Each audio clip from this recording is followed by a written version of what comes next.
अब क्या किया सीएजी के साथ मैं वो आपको बताता हूं। 3 अधिकारी कुछ दिनों के भीतर, ये रिपोर्ट के सामने आते ही कुछ दिनों के भीतर तीनों अधिकारियों को ट्रांसफर कर दिया गया। अतुराव सिन्हा, अब ये अतुराव सिन्हा जी भारतमाला परियोजना चरण 1, उसमें उन्होंने सीएजी रिपोर्ट के ये प्रभारी थे, जिसमें मैंने आपको बताया 1 रुपए की चीज 14 रुपए में कर दी। अब सिन्हा साहब को तुरंत हटाकर तिरुवनंतपुरम भेज दिया दिल्ली से, जाइए आराम कीजिए, बहुत काम कर लिया आपने। नंबर 2, दत्त प्रसाद सूर्यकांत शिरसाट, यह आयुष्मान भारत जो जन आरोग्य योजना प्रधानमंत्री जी ने जिसके बारे में बड़ा ढिंढोरा पीटा, उसके ये प्रभारी थे, ऑडिट के प्रभारी थे। इन्होंने भ्रष्टाचार को उजागर कर दिया, प्रधानमंत्री की प्रिय योजना के भ्रष्टाचार। इनको भेज दिया लीगल सेल में, जाइए आप वहां देखिए, बहुत हो गया।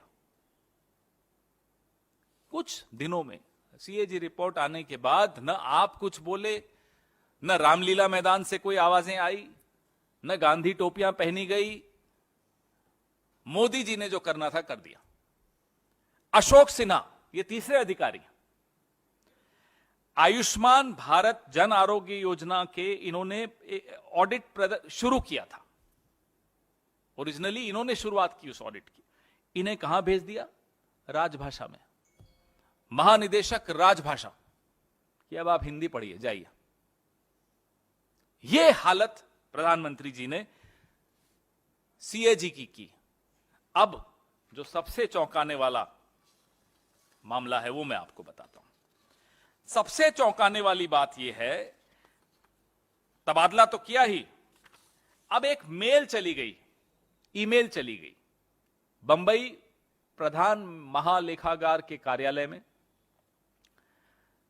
कि साहब एक मेल आई है, तमाम ऑडिट फील्ड रिपोर्ट रोक दिया जाए। ये रही वो मेल। गला घोंटना इसको कहते हैं।